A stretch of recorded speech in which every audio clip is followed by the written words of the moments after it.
बिस्मिल्लाहिर्रहमानिर्रहीम। आज हम डिस्कस करेंगे ओलिगोन्यूक्लियोटाइड सिंथेसिस। ओलिगोन्यूक्लियोटाइड ऐसी कंडीशन जिसमें अ फ्यू न्यूक्लियोटाइड्स जो हैं वो एक दूसरे के साथ अटैच करवा लेते हैं हम। तो ओलिगोन्यूक्लियोटाइड्स पहले हम ये डिस्कस करते हैं कि हम क्यों बनाते हैं। हर साल मिलियंस ऑफ ओलिगोन्यूक्लियोटाइड्स जो हैं वो सिंथेसिस किए जाते हैं और लेबॉर्ट्रीज़ में यूज़ करने के लिए अराउंड द वर्ल्ड, और बायोकेमिकल प्रोसेसेस में और बायोलॉजिकल एक्सपेरिमेंट्स में यूटिलाइजेशन है इनकी एज वेल एज। तो वैरायटी ऑफ यूजेस की वजह से हम ओलिगोन्यूक्लियोटाइड्स जो हैं सिंथेसाइज करते हैं आर्टिफिशियली, और यूजुअली जो टेक्निक यूज़ की जाती है that is the solid phase method. और ये जो शॉर्ट सीक्वेंस है न्यूक्लियोटाइड्स की, ये पहली दफ़ा सॉलिड फेज़ पर सिंथेसाइज किया हमारे लिए ब्रूस मैरीफील्ड ने, जिसे फिर ये न्यूक्लियोटाइड सिंथेसाइज करने पर 1984 में नोबेल प्राइज़ जो है वो मिला।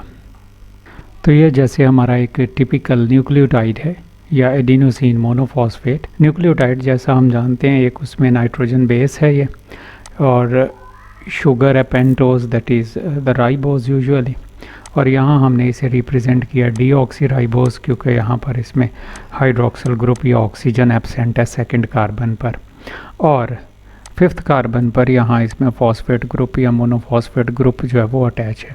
तो ये कहलाता है एक न्यूक्लियोटाइड। तो हम इन्हीं के ऐसे ही पॉलीन्यूक्लियोटाइड चेन बना लेते हैं।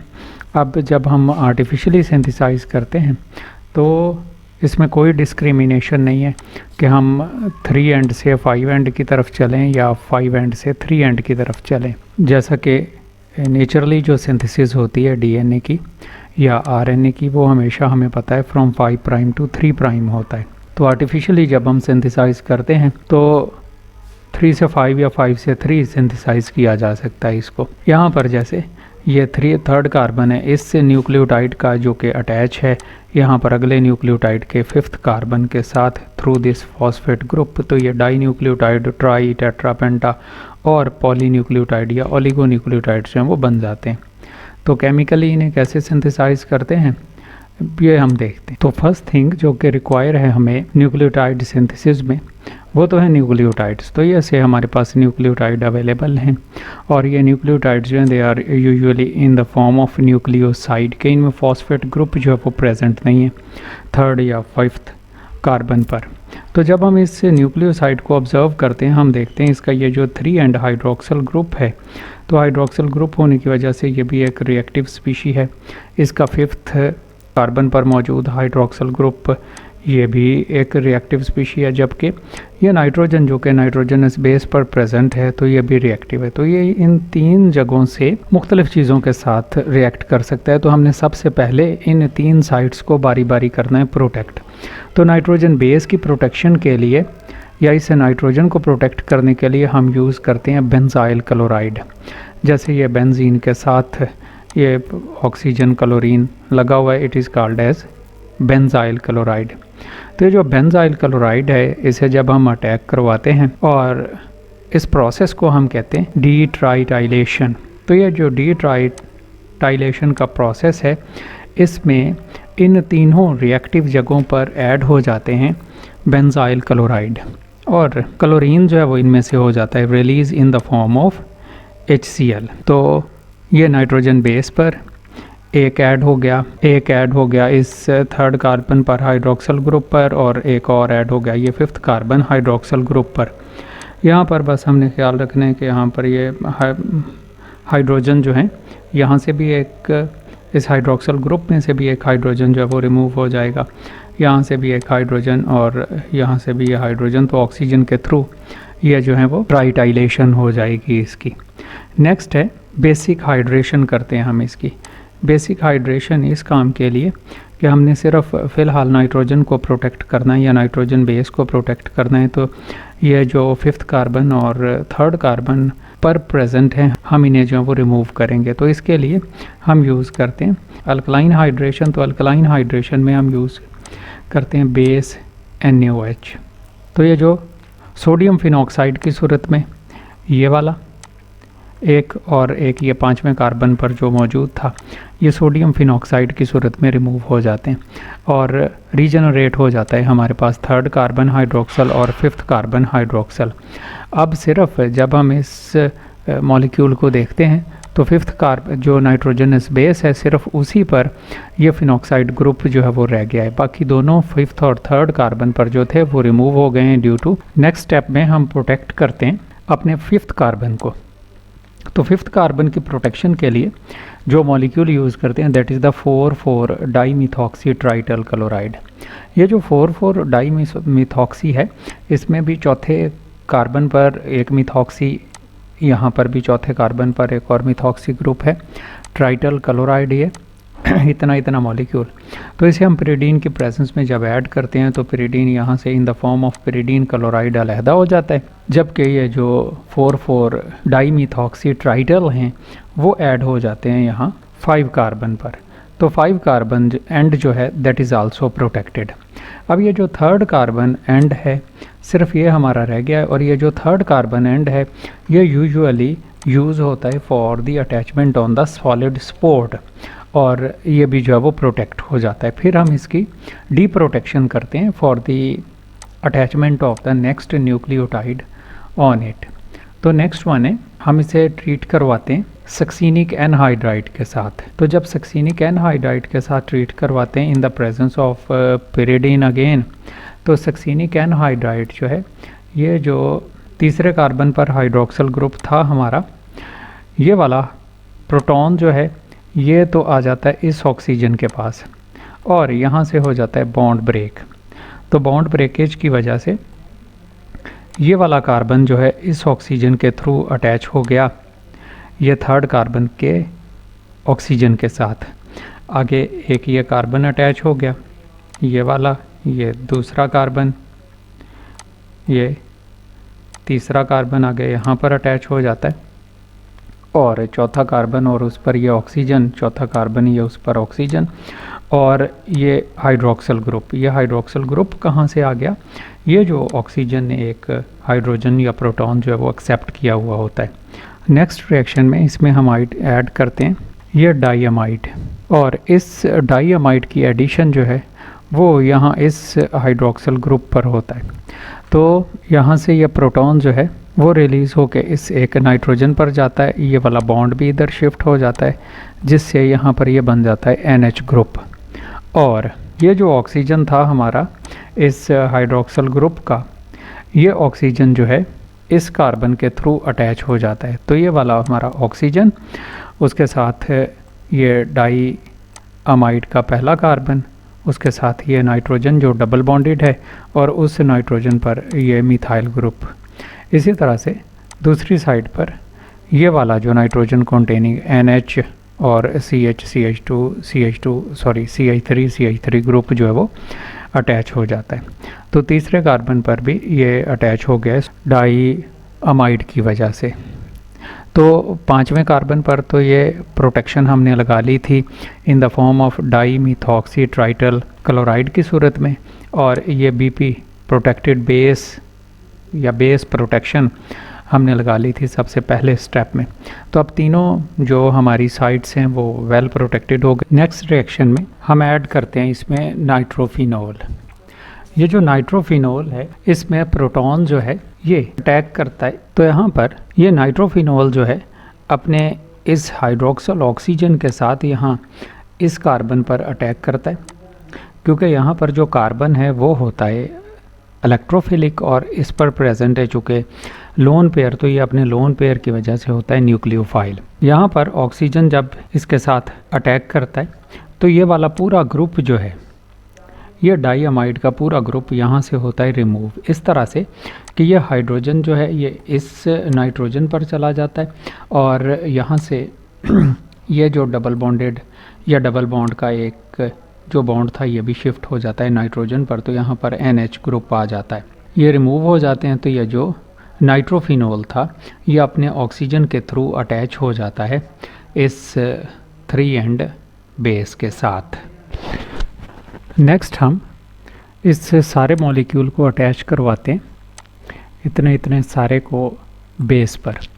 तो बेस पर अटैच उसी वक्त होगा जब यहाँ पर जो है वो बेस हम अटैच करवाएंगे, ये जो हमारा ऑक्सीजन है इस पर, तो इस पर बेस अटैच होगी जब हमारा ये जो नाइट्रोफिनोल है जो कि एक गुड लिविंग ग्रुप है यहाँ से रिमूव हो जाएगा। तो हम इसमें ऐड करते हैं रेजन्स जिसके साथ लगे हुए हैं अमीनो ग्रुप्स, ये एज ए सपोर्ट यूज़ करते हैं। तो यहाँ से ये वाला बॉन्ड जो है ऑक्सीजन और कार्बन के दरमियान में ब्रेक होगा और इस बॉन्ड ब्रेकेज की वजह से ये नाइट्रोफिनोल जो है यहाँ से अलहदा हो जाएगा इस अमीनो ग्रुप से एक हाइड्रोजन लेके, और इस नाइट्रोजन के थ्रू ये जो हमारी बेस है वो इस कार्बन के साथ अटैच हो जाएगी। तो यहाँ पर हमारा थर्ड कार्बन जो था ये वाला, ये एक एस्टर लिंकेज के ज़रिए और इस रेजन बेस के साथ अटैच हो गया और प्रोटेक्ट हो गया। अब हमारा ये जो बेस थी जो कि पहले कार्बन के ऊपर अटैच है ग्लूकोज के, राइबोज के, वो भी वेल प्रोटेक्टेड है। तो अब हमने एक और न्यूक्लियोटाइड अगर ऐड करवाना है या न्यूक्लियोसाइड ऐड करवाना है, वो सिर्फ हम उसी वक्त ऐड करवा सकते हैं जब हम यहाँ से ये जो हमारा 5 प्राइम एंड पर लगा हुआ ये डाईमिथॉक्सी ट्राइटल क्लोराइड जो है इसे अलहदा करेंगे। तो next step towards the formation of oligonucleotide is detritylation of 5 end group. Detritylation से मुराद है कि ये जो ट्राइटाइल ग्रुप है हमने इसे 5 एंड से करना है रिमूव। जब हमने इसे रिमूव ही करना है तो पहले लगाया क्यों, इस वजह से कि हम इसे प्रोटेक्ट कर सकें ताकि 5 प्राइम एंड हमारा जो है वो एक दफ़ा प्रोटेक्ट हो जाए तो हम बेस जो है वो अपनी ऐड कर सकें 3 एंड पर, नहीं तो बेस जो है वो 5 एंड पर भी अटैच हो जानी थी। तो इसको रिमूव करने के लिए हम ऐड करते हैं यहाँ पर ट्राईक्लोरो एसिटिक एसिड। ये स्ट्रॉन्ग एसिड होने की वजह से प्रोटॉन रिलीज़ करता है, तो ये प्रोटॉन्स जो है इस ऑक्सीजन के साथ बाइंड करके यहाँ पर बना देता है हाइड्रोक्सिल ग्रुप और रीशफलिंग होती है इलेक्ट्रॉन्स की और ट्राइटाइल ग्रुप जो है वो रिमूव हो जाता है हमारे इस न्यूक्लियोटाइड और बेस से, और हाइड्रोक्सिल ग्रुप जो है वो 5 प्राइम एंड पर ऐड हो जाता है। तो अब हमारा 5 प्राइम एंड जो है वो फ्री है for addition of new reagents. तो चूँकि हमने इस रिएक्शन में रिमूव कर लिया ट्राइटाइल ग्रुप, इसी वजह से इस स्टेप को कहते हैं detritylation. Next step is the activation and coupling. Activation और कपलिंग से हमारी मुराद ये है कि हमारा जो ऑलरेडी अभी हमने डिस्कस किया कि एक न्यूक्लियोटाइड या न्यूक्लियोसाइड जिसका हमने 5 प्राइम एंड जो है वो फ्री कर लिया है और जो ख़ुद अपने 3 प्राइम एंड से यहाँ पर या हमारी स्पोर्ट के साथ अटैच है, तो अब इसका ये 5 प्राइम एंड जो है वो फ्री है रिएक्शन करने के लिए। तो हमने ऐसे ही अपना एक और न्यूक्लियोटाइड जो है उसका 5 प्राइम एंड पहले जो है वो ट्राइटाइलेशन से डाईमिथॉक्सी ट्राइटाइलेशन जो है उसके ज़रिए से प्रोटेक्ट किया, बेस को प्रोटेक्ट किया, और 3 एंड पर हमने लगाया है यहाँ पर इसके 3 एंड पर अटैच करवाया है special group that is called as.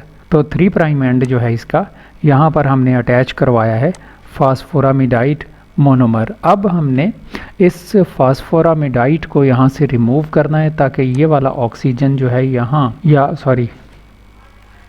ताकि ये वाला जो फॉस्फेट ग्रुप है वो इस 5 प्राइम ऑक्सीजन के साथ अटैच हो और फास्फोडाइएस्टर बॉन्ड या एस्टर लिंकेज जो है वो बनाए और 2 न्यूक्लियोटाइड जो हैं एक दूसरे के साथ अटैच हो जाएं। तो उसके लिए हमने एक कैटलिस्ट इसमें ऐड किया दैट इज़ द टेट्राजोल कैटलिस्ट। ये टेट्राजोल कैटलिस्ट जो है वो अटैक करता है यहाँ पर फॉस्फेट ग्रुप पर और यहाँ से इस डाईआइसोप्रोपाइल ग्रुप को यहाँ से करता है रिमूव और ख़ुद उसकी जगह पर हो जाता है अटैच। अब चूँकि हाईली ये होता है एक्टिवेटेड, तो एक्टिवेट होने की वजह से अब इजी है इस हाइड्रोक्सिल ग्रुप जो कि हमारा पहला न्यूक्लियोटाइड था या न्यूक्लियोसाइड जिसे हम कहेंगे जो कि हमारे बेस या स्पोर्ट पर अटैच था, वो इस काबिल है कि अटैक कर सके इस फॉस्फेट ग्रुप के साथ और दोनों एक दूसरे के साथ रिएक्ट करते हैं और यहाँ पर ये अटैच हो जाते हैं थ्रू दिस फॉस्फोडाइएस्टर बॉन्ड। तो अब 2 न्यूक्लियोटाइड जो हैं वो एक दूसरे के साथ अटैच हो गए हैं। एक ये जो हमारा ऑलरेडी प्रेजेंट था, दूसरा हमने ये इसमें ऐड किया है। दोनों की बेस जो हैं वो प्रोटेक्टेड हैं और इसका 5 एंड जो है, जो कि अभी हमने ऐड किया है दूसरा न्यूक्लियोटाइड, वो भी हमने प्रोटेक्ट किया हुआ है डाईमिथॉक्सी ट्रेटाइल क्लोराइड से। नेक्स्ट स्टेप है कैपिंग।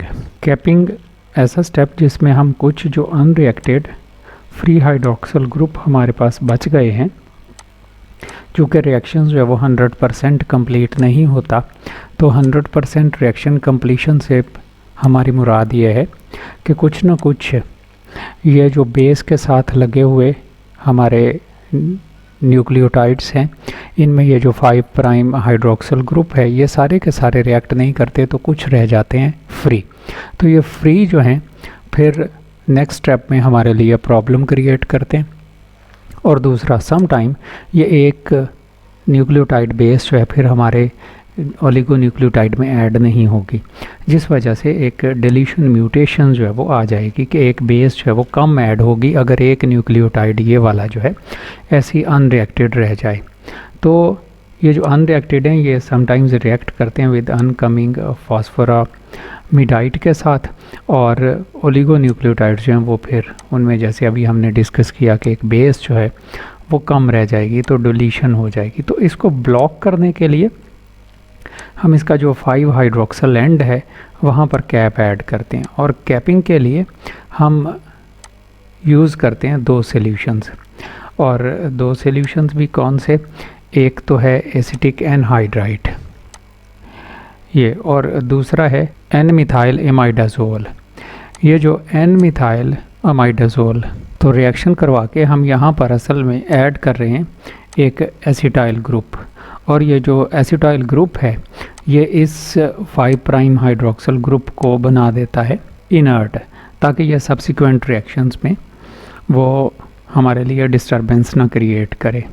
तो यहाँ पर जो फ्री हाइड्रोक्सिल ग्रुप था उसे हमने एसिटाइलेशन करवा के यहाँ पर करवा लिया है इनर्ट। नेक्स्ट स्टेप है हमारा ऑक्सीडेशन। तो फॉस्फेट, चूँकि यहाँ इस मॉलिक्यूल में फॉस्फेट ने बनाए हैं सिर्फ 3 कोवलेंट बॉन्ड, तो 3 कोवलेंट बॉन्ड की सूरत में ये होता है अनस्टेबल। चूँकि इसके पास लोन पेयर हैं तो एसिड्स जो हैं उसके लिए ये स्टेबल नहीं है। तो इसको स्टेबल बनाने के लिए हम इसकी करते हैं ऑक्सीडेशन, ताकि ये जो है वो कन्वर्ट हो जाए फास्फोरस पेंटावेलेंट में। तो उसके लिए ऑक्सीडेशन के लिए हम यूज़ करते हैं आयोडीन और पिरिडीन वाटर। तो आयोडीन जो है वो एक ऑक्सीडाइजिंग एजेंट के तौर पर रोल प्ले करता है in the presence of water and pyridine. तो आयोडीन जैसे हमने किया, इसके पास ये लोन पेयर अवेलेबल था, आयोडीन ने यहाँ से लिया, बॉन्ड टूटा, और वाटर जो है उसकी भी ब्रेकडाउन हुई, तो हाइड्रोक्सिल ग्रुप यहाँ वाटर से ऐड हो गया और यहाँ पर इसमें एक आयोडीन ऐड हो गया, जिस वजह से अब ऑक्सीजन जो है, सॉरी फॉस्फोरस जो है उसने यहाँ पर बना लिए हैं 4 बॉन्ड्स। और 4 बॉन्ड्स जो बनाए हैं तो एक लोन पेयर उसका चूँकि आयोडीन ने ले लिया था, तो आयोडीन यहाँ से हो जाता है, तो आयोडीन यहाँ से होता है रिमूव, और इस पिरिडीन के साथ मिलकर वो बना देता है पिरिडियम आयोडाइड। तो पिरिडियम आयोडाइड यहाँ से हो गया रिमूव। तो नेक्स्ट स्टेप में ये जो हाइड्रोक्सिल ग्रुप था इसमें ऑक्सीजन जो है वो यहाँ से बॉन्ड को शिफ्ट करता है फॉस्फोरस के साथ और डबल बॉन्ड बना देता है। तो अब हमारा ये जो फॉस्फेट ग्रुप है यहाँ दरमियान में इसने 4 ऑक्सीजन के साथ 5 बॉन्ड बना लिए हैं, और ऑक्सीजन एक साइड से ये सायानोइथाइल ग्रुप के साथ भी अटैच है। तो ये जो सायानोइथाइल ग्रुप है ये प्रिवेंट करता है अनडिज़ायरेबल रिएक्शंस को। ये सॉलिड बेस लिखने की बजाय हमने यहाँ पर R लिख लिया। यहाँ इस साइड से भी ये ज़ाहिर है ट्राइटल क्लोराइड नामिक डाईमिथॉक्सी ट्राइटल क्लोराइड यहाँ पर हमने अटैक करवाया था, जिस वजह से ये फॉस्फेट 5 प्राइम एंड जो है वो हमारा यहाँ से है प्रोटेक्टेड, और इस साइड से ये 3 साइड से अटैच्ड है सॉलिड बेस के साथ, तो इस साइड से भी प्रोटेक्टेड है। तो अब ये 2 न्यूक्लियोटाइड जो हैं वो एक दूसरे के साथ अटैच करवा लिए हमने इस तरह से, जिसे हम कहते हैं डाई न्यूक्लियोटाइड बन गया। अब जब हमने इसे ओलिगो न्यूक्लियोटाइड बनाना है तो यहाँ पर ये जो हमारा 5 प्राइम एंड था जो कि वेल प्रोटेक्टेड है, तो हम इस प्रोटेक्शन को फिर हटाएंगे, यहाँ पर एक और nucleotide in the same way add करेंगे, उन्हें ऑक्सीडाइज करेंगे तो ट्राई न्यूक्लियोटाइड बन जाएंगे, टेट्रा न्यूक्लियोटाइड और ओलिगो न्यूक्लियोटाइड हम इस तरह से सिंथेसाइज कर लेंगे। नेक्स्ट इम्पॉर्टेंट स्टेप जो है वो ये कि हमने यहाँ से इस सॉलिड स्पोर्ट को रिमूव करना है और ओलिगो न्यूक्लियोटाइड जो हमारे पास बने पड़े हैं उनमें से जो प्रोटेक्टेड ग्रुप्स हैं जो इन बेसिस के साथ भी हमने लगाए और यहाँ पर 5 प्राइम एंड के साथ भी, उन्हें हमने रिमूव करना है और इस सायानो इथाइल ग्रुप को भी यहाँ से रिमूव करना है ताकि हमें एक ओलिगो न्यूक्लियोटाइड की चेन जो है वो हासिल हो जाए। नेक्स्ट वन है क्लीवेज फ्रॉम द स्पोर्ट। तो हमने रिमूव करना है ये जो 3 प्राइम एंड पर हमारा ये रेजन अटैच्ड था, तो इसको रिमूव करना है। असल में ये ओलिगो न्यूक्लियोटाइड बना पड़ा है, हमने for the sake of simplicity ये की रिप्रेजेंट कर लिया। तो इसकी हम करते हैं एस्टर हाइड्रोलिसिस अमोनिया और वाटर की प्रेजेंस में। तो अमोनिया और वाटर जो हम रिएक्ट करते हैं, रेजिन को यहाँ से कर देते हैं सेपरेट और हमारा 3 प्राइम हाइड्रोक्सिल एंड जो है वो हो जाता है फ्री हमारे लिए। तो स्पोर्ट से हमने इसे कर लिया अलहदा। नेक्स्ट वन हमने इसकी ये जो प्रोटेक्शन है वो रिमूव करनी है। Next step is the oligo nucleotide D protection. तो प्रोटेक्शन जो हमने की थी कि ये जो नाइट्रोजनस बेसिस हैं हमारी, वहाँ पर हमने वो बेंजाइल ग्रुप लगाए हुए थे हर एक के साथ, या आइसोब्यूट्राइल ग्रुप लगाए हुए थे, तो हमने इनको रिमूव करना है यहाँ से। या ये जो फॉस्फेट ग्रुप के साथ सायानो इथाइल फॉस्फेट ग्रुप हैं, इनको रिमूव करना है। तो ये सारी प्रोटेक्शन हम रिमूव करते हैं कैसे? हम कॉन्सनट्रेटेड अमोनिया हाइड्रोक्साइड के साथ हीट करते हैं 55 डिग्री सेल्सियस तक फॉर द 5 आवर्स है। तो ये सारे ग्रुप्स जो हैं वो यहाँ से हो जाते हैं रिमूव और हमें हासिल हो जाता है एक ओलिगो न्यूक्लियोटाइड जो कि फुली डी प्रोटेक्टेड होता है। तो ये था हमारा lecture about the synthesis of oligonucleotide कि किस तरह से हम लेबॉर्ट्री में ओलिगोन्यूक्लियोटाइड जो हैं वो सिंथेसाइज कर सकते हैं। कि पहले हमने उनके ग्रुप्स को प्रोटेक्ट करना है 5 प्राइम 3 प्राइम और नाइट्रोजनस बेसिस को, और उसके बाद हमने उसे अटैच करवाना है सॉलिड स्पोर्ट के ऊपर, और सॉलिड स्पोर्ट के ऊपर अटैच करवाने के बाद हमने एक और न्यूक्लियोटाइड ऐड करना है, और न्यूक्लियोटाइड ऐड करने के बाद हमने ऑक्सीडेशन करनी है उसके फॉस्फेट ग्रुप की। ऑक्सीडेशन करने के बाद हमने सॉलिड स्पोर्ट से अलहदा करना है, और सॉलिड स्पोर्ट से अलहदा करने के बाद हम इसकी डी प्रोटेक्शन जो है वो करते हैं। तो ये था एक overview about the synthesis of oligonucleotides.